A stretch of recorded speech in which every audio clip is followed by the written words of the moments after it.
sir, with Ponte Freed. Can I take your order, please?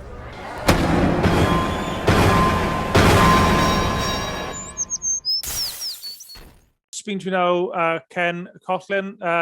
Good to speak to you, Ken. I haven't seen you in a while. I know you're a big show just gone on the weekends, but before we talk about that, could you just tell the viewers and the people watching this interview a little bit about yourself, your involvement in boxing and what you do? Yeah, will do. Okay, so I'm Ken COUGHLIN. I think a lot of the Welsh people will know me, remember me, etc. What we've done, I mean, I was with Frank Warren in 1978-79 with the old National Boxing Council. Then he left for the Board of Control, and I went back with the Board of Control, etc. Blah blah blah. But over the last few years, the idea of the unlicensed semi-professional circuit was pretty murky, and I thought myself, I could do this. I know I can do it better, as I'm quite honest. I was also on the board with the WABA, but of course, back 3, maybe 4 years ago, they were said to be not fit for purpose. And I just got fed up of the politics inside of it and the influence of IABA, who I don't feel were really for boxing in general. There was for 1 or 2 people at the top. I mean, it was very. So we set this up, and we've taken a little bit of time. It's going slow, slow, slow. The main obstacle that I felt was that all these semi-professional white-collar boxing, blah, blah, blah, were giving the sport a bad name, mainly because of the mismatches and the fact that none of them, and I mean none of them, I mean, I know you've covered some shows, but none of them have had proper insurance. Now, we at the British Semi-Professional Boxing Council and British Amateur Boxing Council have now got a policy which is either as good or better than both the Board of Control and the WABA or the English ABA, etc. So we now feel that we've got Professor Mike Graham, who is our medical officer. We've got professional referees such as Lee Murtaugh, and bit by bit, we feel that we're projecting the right image that we want to project of boxing outside of the normal channels. So you mentioned the Welsh ABA and the British Boxing Board of Control there, who you have been involved with in the past. What are the main areas that make you better than them, if you like, or what are the areas you've improved on compared to them? Well, for one thing, we're introducing a video referee sort of system where, because there were so many children, I gotta say children, they were training their hearts out, and they go in, we'll say northeast, and it's in the north. The Eastern boxer goes up and wins 3 rounds and loses the fight. And you're destroying 10-year-olds, 11-year-olds, and you're going to lose them to football, kickboxing, taekwondo, everything because of the unfairness. I'm not saying that there was anything crooked with anybody, but all I'm saying to you is it wasn't very fair. If you were boxing in a hometown, unless you had a knockout, you weren't going to win. And I just didn't think it was fair. Also, we feel that the youngsters, we're not going to pay the youngsters to box because that wouldn't be moral, really. But what I think, coming from a very poor background years ago, when you box and you get the knives and forks or a little trophy, it doesn't mean anything. These kids today, what we do at the moment, we give them expenses between £25 and £100, depending where they are on the ladder, plus the normal prize, etc. And it's a much bigger incentive because we feel at the end of the day, these kids need, we give them that something to fight for and to feel special. Does that make any sense to you? And that all the training they do is not in vain. Because I mean, there are no amateurs in the world anymore. I mean, my good friend and Billy Summers, who produced Lauren Price to win that gold medal, we said it many years ago. We promoted her on a couple of shows how good she was.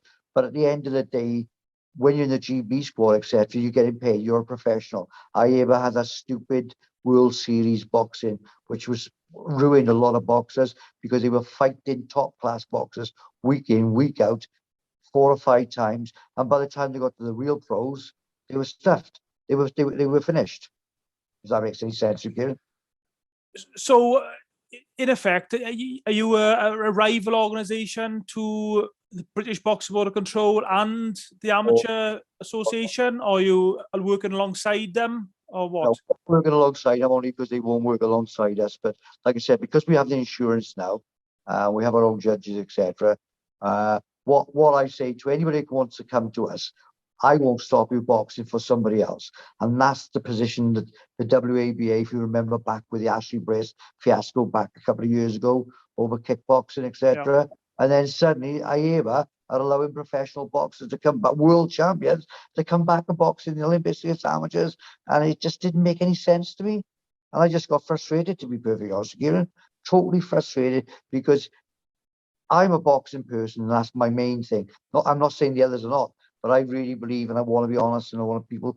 I mean, if we have a boxer who, because of where we are, maybe a brilliant boxer who's at Olympic level, and we can't provide what he needs, then by all means go and box for the WABA or box for the ABAs, because at the end of the day, it's the progression of a boxer.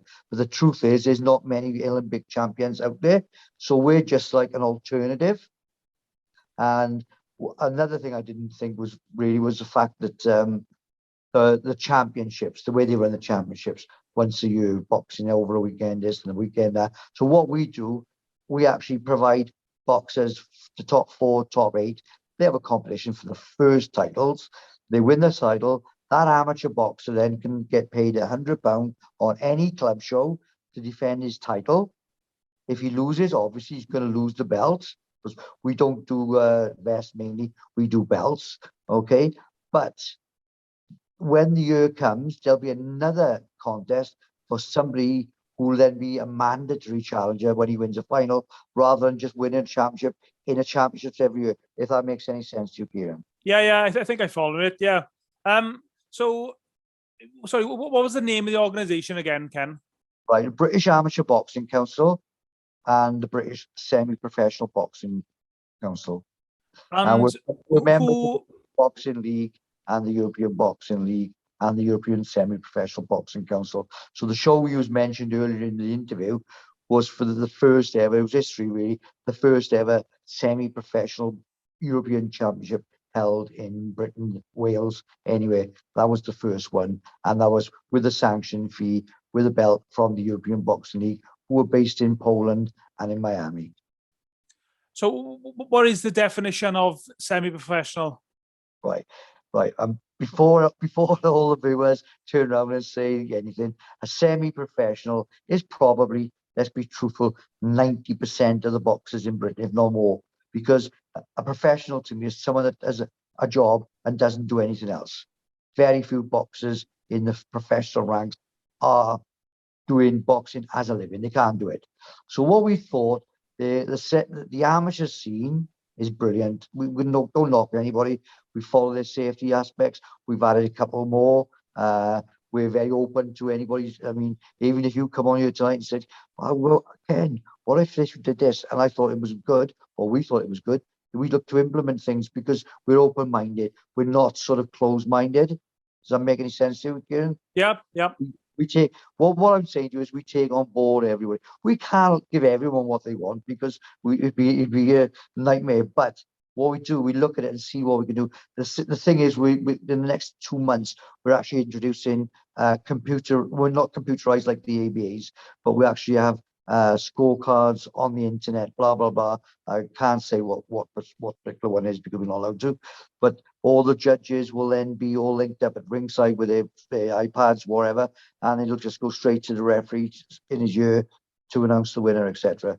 We also, as I said, we have the video referee because I think there's a lot of bad decisions, whether intentional or not, but they are bad. So we actually give them a chance, and they don't have to pay £200 to actually look at the video or to say, look, you might have been wrong. Can you please check it?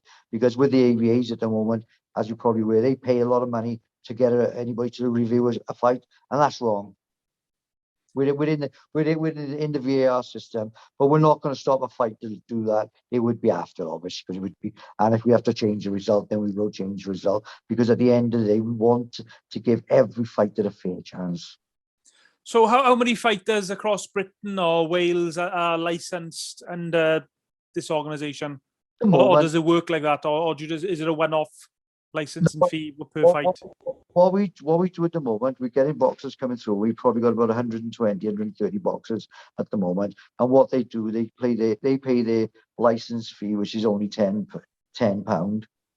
for this, because then they can use and then they use the insurance, and they pay £10 every fight. So the insurance is covering them on every fight. So that's how we make our money back, because obviously we've got to pay for the insurance. I mean, this is the first year and it's going really, really well. And what we do then, if for argument's sake they want to box on Billy Blogg's bill, we can say yes, so we will say yes. However, we will ask them to take their records with, or their medical card with them, so that whoever is there on the night, because a lot of these shows are quite well run, they just haven't got insurance, then we can actually have it signed by somebody on the night, and then we can talk to the guy, the adjudicator, the next day and say, right, did this boy get stopped? How did he fight? And if he's a kickboxer, same thing. We'll ask them to sign the card. And I tried to say this at the WAB many, many years ago. We should be a universal sport now. We're not above kickboxing. We're not above taekwondo. We're just another combat sport. And I think the fairest and the safest way is if we had like a universal card. And you mentioned the medical standards a few times there, and the insurance. I presume at all these shows, the medical provision is the same as at. Well, what are the medical provisions, Ken? Right. We have at ringside a doctor, the same as everybody else, who is also trained in head trauma, etc. We also then have a paramedic, and where possible, I say where possible because we go above the WABA, we have an ambulance there as well. I mean, for some small shows, amateur shows, it's not going to be financially viable. But what we also do as well is we provide referees, and they get paid properly. They're not going to be paid expenses. They'll get 100, 200, 250 pounds, depending on what that show is. And same with the judges, they get paid. Because I think that if someone is earning a little bit of money out of the game, which they should be, because they give a lot of time, then they're more likely to want to give good results or do their best, rather than if they're just doing it voluntarily, because there's no callback for them, is there? Yeah. So, I mean, I don't want to dwell too much on this new organization, but if there's any boxers out there who perhaps a bit disillusioned with WABA or the British Border Control, I mean, what are the main reasons for them to go to you guys, or to consider going to you guys? Well, like I said, I think that one of the main reasons is our medical standards are very good. I'm not going to say they're better. I think they are, but that's just opens a can of worms up.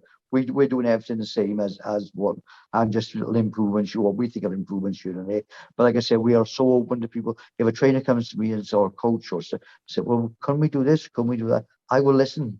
Not these long meetings where 3 years down the line they're waiting to get. You know, yeah. And I know you know what I'm saying there. I'm not knocking anybody, but I would just like to think that we're more open. And like we give people chances, or with a couple of nice little kids, 10-year-olds on the weekend. Standard of boxing was brilliant.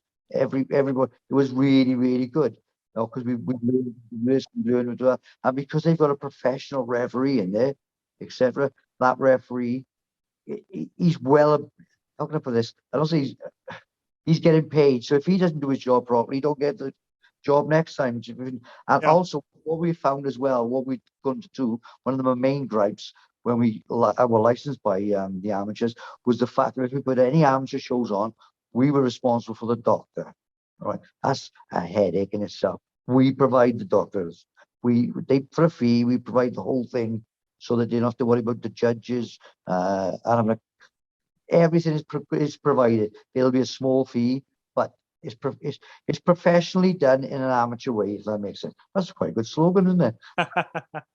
You may get some t-shirts made up, Ken. But so I mean, what's the response been, if there's been any response from WABA and the British Boxing Border Control to you guys and your fledgling organisation? Well, nothing really, because we've been running like. I mean, I've been on shows in the past, and we've been up and running 3 or 4 or 5 years. We've done everything quiet. very quiet, quiet. I don't upset. I mean, at the end of the day, they got their standards. We got our standards, and I'm not saying they're wrong and we're right. All I'm saying is, I think it's like I said, when I was a kid, I didn't want a trophy. If someone said to me, "You Ken, what was that £25? Go buy a game down the shop," or we'd have games in them days. It was old fashioned, but do you know what I'm saying? I mean, some of these kids, they're there fighting because they haven't got anything else. So they can go down there and they say, "Oh, mum, look what I got," whether it's a voucher from Argos, etc. Because at the end of the day, without these young children, and we do start the boxing off at 8 years of age, because again, WABA turned around and they said, "Oh, you've got to be 10." Yeah, but there's kickboxing at 5 and 6. So we've lost them. Do you understand what I'm Yeah, saying? but I understand the point you're making. I mean, I'm not a doctor, so I don't know the medical implications of We young children getting hit in the head from the age of 8 or 5 or 11 or any other age, really. 5, but what I'm no, we have 8, but they're mostly skills bouts where we're going to be because we haven't done the 8-year-olds yet. But what we're probably looking to do with them, very similar to sort of your taekwondo, where they make a move more like shadow boxing and they get points without being too aggressive. So they're building this because one thing I used to hate was you'd have a boxer maybe 10 years of age having his first fight in front of 400 drunken fans shouting, "Take his head off, mate." That is wrong. Yeah, And I've seen it many times. Yeah. we can't stop the crowd doing that, but we will straight away step on it and we will eject people because these kids are there. It's a sport. At that age, it's a sport. It's a development. And what we're doing is we're bringing the kids through. Because years ago, you'd have a box. I won't use any names. You did some great amateur trainers who would have a tremendous prospect. Suddenly, then, when you become a Welsh boxer, he'd lose him or her. Yeah. Okay, which shouldn't happen. That man from 10 years to 18 has trained him for nothing. Now, with us, because we can do the amateurs, we go into the semi-pro stage. This guy can still take him forward and go on to the professionals because there's this thing that the amateurs hate professionals. And I don't understand why. Work together. We will put a show on with 4 amateurs, 4 semi-pros, and we're also, because I'm vice chairman of BEBA in Wales, we can even put 2 professional bouts on there. So what we're doing, we're making boxing open to everybody, different fans. Do you know what I mean? You understand? Yeah, I understand what you're saying in principle. Yeah. So just before we talk about your show on the weekend, if there are any people interested in contacting you or contacting your organisation or just finding out some more information about it, where can they go? If they go to, well, we're judging on, we're going on Facebook basically. If they go to the British Amateur Boxing Council or British Semi-Professional Boxing Council, we've got a web page which is going to be on launched probably within the next 14 days, which we'll just explain to everybody. But they just come and show interest. With clubs, we're looking at £99 for the insurance because I don't feel that the club should have to pay £150. Never agree with that. And like I said, the boxers will pay £10 for the annual insurance and they will then pay £10 for each show because it's a good insurance policy, but someone's got to pay for it. But I don't believe that the club should have to pay £150 when that went up 100% overnight for no real reason. And that was another bugbear. All the trainers in Wales moaned about it. The difference with myself, I think, is that I've not just moaned, I've sat back and thought about it and come back stronger. We were involved in the Welsh ABA, Ken, when they split with the federation back in whenever it was. I wasn't then, but I think I know a lot of things behind that. I'm not going to say I'm on you, but I think that was the best thing they ever did, really. And looking back on that, the only reason that didn't work was because there was no internationals for Wales. Yeah. But the difference with us is we're going to be affiliated with the London Boxing Alliance. You probably heard of the English Boxing Alliance. So we can now produce. I've got my the Scottish department because we've got a Scottish part of this running as well and an Irish department. So therefore we can now have amateur fights, internationals, into club contests, and I think that's the next level. Yeah. Okay, Ken, sounds very interesting. I'm going to do a little bit of research when I finish speaking to you now. But you had a show on the weekend just gone. Do you want to tell us about the show and tell us about how it went and some of the boxers who fought on there? Yeah, we've been planning a show for probably since the COVID, like everybody else. But and again, this is another thing that I'll say official bodies are not, they're not doing this, they're not doing that. We just been going forward to get the show going, and we were very lucky. We worked hard, but come Saturday, of course, it was all opened up. So, but we had an outdoor event, and of course, it rained, as it would. So, because our main gym and our main thing is in Ebervale, Ebervale, and we've got a big bowls green which we use as the venue. But the sun came out brilliant, and what we had there, and we're not comparing this with Vegas and things like that, but so many people from England and Scotland and Ireland came to watch the show, to watch Jared Burgess, who was the main event, and the backdrop of the valley from where we were. It was so picturesque. Yeah, I saw some pictures online. It did look very nice. You know, and they said, well, we've been everywhere all over the world, because like Lee Murdoch is an American referee as well. You know Lee anyway, probably. He's a Malta referee, he's a Bieber referee. I think he's now an African referee.